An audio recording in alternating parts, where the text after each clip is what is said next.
નમસ્કાર, જોહાર. વાત કરીશું આપણે વાંસદા તાલુકાના ધરમપુરી ગામની. વાંસદા તાલુકાના ધરમપુરી ગામે રોડનું કામ ચાલી રહ્યું છે. રોડની કામમાં ખૂબ મોટો ભ્રષ્ટાચાર દેખાયો હતા ગ્રામજનોએ આક્ષેપ કર્યા. વાંસદા તાલુકાના ધરમપુરી ગામે ગામિત ફળિયામાં બની રહેલો નવા ડામર રોડના કામને લઈ ગ્રામજનોમાં ભારે રોષ જોવા મળ્યો. લગભગ 350 મીટરના લાંબા રોડના કામ દરમિયાન ગુણવત્તા અંગે ગંભીર સવાલો ઉભા થયા છે. સ્થાનિકોના જણાવ્યા મુજબ રોડના પાયાના 3 થી 4 નંબરની કપચી નાખ્યા બાદ ઉપર નાની ગ્રીડની કપચી નાખવામાં આવે છે અને જરૂરી પ્રમાણમાં ડામરનો ઉપયોગ કરવામાં આવે છે, પરંતુ અહીં 3-4 નંબરની કપચી નાખવામાં આવી છે.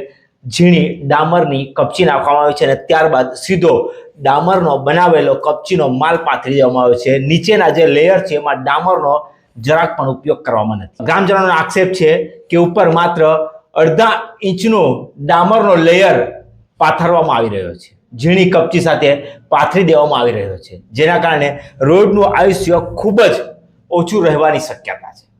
આ મુદ્દે ગ્રામજનોએ પ્રાથમિક તબક્કામાં જ શરૂઆતથી જ રજૂઆત કરી હતી, છતાં પણ કોઈ પણ જવાબદાર અધિકારી, ડેપ્યુટી સરપંચ કે સરપંચ દ્વારા કોઈ પણ વાત ધ્યાને લેવામાં નહીં આવી. ડેપ્યુટી સરપંચ સાથે ટેલિફોનિક વાત કરતા જાણવા મળ્યું કે ટીએસપીની ગ્રાન્ટમાંથી ન્યૂ ગુજરાત પેટર્નની યોજનામાંથી આ રોડ બને છે અને ગ્રામજનોનો આક્ષેપ છે કે આ રોડનો પાયો જ નબળો હશે તો લાખો રૂપિયાનો રોડ કેટલા સમય સુધી ટકશે અને કેટલા વખત સુધી ગ્રામજનોનો ઉપયોગ થશે. સુરેશભાઈ, આ રોડ બનવાની જ્યારે શરૂઆત થઈ તો આપણે શરૂઆતથી તમે આ રોડ બનતા જોયો છે? જોયો છે સાહેબ, જોયો છે. તો આ જે રોડ બન્યો એમાં કઈ કક્ષાનું મટીરિયલ અને એ લોકોની કામ કરવાની પદ્ધતિમાં તમને શું તફાવત લાગ્યો? કેમ કે નીચેના પથ્થર નાખ્યા તે ડામરાગરના પથ્થર નાખ્યા, એને પછી નાની કપચી નાખી તે ડામરાગરને એમ જ પાથરી નાખી દીધી. પછી આ જે માલ આવ્યો ને એ તેને પર લાખી દીધું. આ જેટલો આ ડામર નાખાયો નીચે. એટલે આપનું કહેવાનું છે કે નીચે જે પથ્થરો નાખ્યા એના પર સૂકી કપચી નાખવામાં આવી, એમાં કોઈ ડામર મિક્સિંગ હતું નહીં. અને હાલે જે તમને ડામર મિક્સિંગનો આ જે માલ લાગે છે તે 1.5 ઇંચથી ઓછો છે. ઓછો. અને એ જે ઓછો છે તે બાબતે તમને એમ લાગે છે કે આ રોડ ટકશે નહીં? એટલે આપણે ડાઉટ જાય છે આમાં. અચ્છા, એટલે તમને ડાઉટ જાય છે કે આ જે રસ્તો બન્યો છે એમાં ખરેખર કોન્ટ્રાક્ટરની બહુ મોટી ભૂલ છે અને એ બનાવવાની પદ્ધતિ ખોટી છે, જે બાબતે અધિકારીઓ અહીં આવી અને સ્થળ નિરીક્ષણ કરવું જોઈએ, એવું તમારું કેવું છે? હા, આવું કરવું જોઈએ છે ને કોઈ અહીંયા અધિકારી આવ્યા નથી. એક બી જગ્યાએ જેટલું માલ કામ થયું ને 4 દિવસનું, અહીંયા એક બી અધિકારી આવ્યા નથી, ખાલી આ મજૂર જ કામ કરતા જ છે. અહીંના રહીશોને એવું કેવું છે કે જ્યારે સરકારી ગ્રાન્ટવાળો રસ્તો કે સરકારી નાણાંવાળો રસ્તો જ્યારે બનતો હોય તો અધિકારીઓ અહીં આવવા જોઈએ અને આ બનતા રસ્તાનું સ્થળ પર નિરીક્ષણ કરવું જોઈએ અને જો કોન્ટ્રાક્ટરની ભૂલ લાગે તો એમને ચેતવવા જોઈએ, એવું ગામ લોકોનું માનવું છે. સ્થાનિકોમાં ચર્ચા છે કે ગામમાં બેદરકારી અને સંભવિત ગેરનીતિઓના કારણે કોન્ટ્રાક્ટર સામે કાર્યવાહી થવી જોઈએ. સાથે સાથે જ સંબંધિત અધિકારીઓની ભૂમિકા અંગે નિષ્પક્ષ તપાસ કરવાની પણ માંગ ગ્રામજનો ઉઠાવી રહ્યા છે.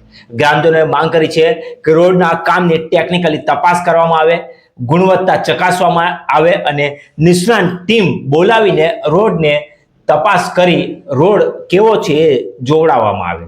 જો ગેરરીતિ સાબિત થાય તો કોન્ટ્રાક્ટરને બ્લેકલિસ્ટ કરવામાં આવે એવી પણ ગ્રામજનોની માંગણી છે.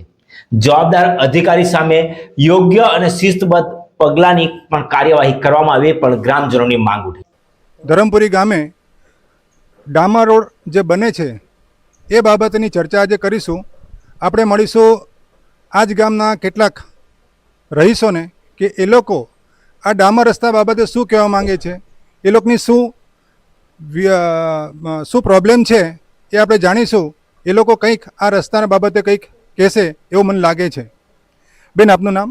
મારું નામ આયુષીબેન. બેન, તમે આ ધરમપુરી ગામમાં અહીં કયા ફળિયામાં રહો છો? ધરમપુરી ગામિત ફળિયામાં રહું છું. આ જે રસ્તો છે એ જ્યારે બનવાની શરૂઆત થઈ 330 મીટરનો આ રોડ બને છે એવું કેવું છે, બરાબર છે? તો આ રોડ જ્યારે બનવાની શરૂઆત થઈ તો આ રોડ તમે જોયો છે શરૂઆતથી? હા, શરૂઆતથી રસ્તો બનતા મેં જોયો છે. તો આ જે રોડ બનાવવાની શરૂઆત કરી તો એ લોકોએ કયું મટીરિયલ નાખવાની શરૂઆત કરી, તમે શું જોયું છે? એ લોકોએ મોટી કપચી નાખી, એના પર ઝીણી કપચી નાખી, પછી શું કર્યું? પછી એ લોકોએ ડાંબર નથી ને પાથરીઓ પેલું છાંટે છે અને ડાયરેક્ટ માલ પાથરે છે. તાલુકા સ્તરે ચર્ચાનો વિષય બન્યો છે કે અધિકારીઓની ઉચિત ટકાવારીના કારણે કોન્ટ્રાક્ટર રોડ બનાવવામાં ભ્રષ્ટાચાર કરે છે, ગુણવત્તાહીન કામ કરે છે.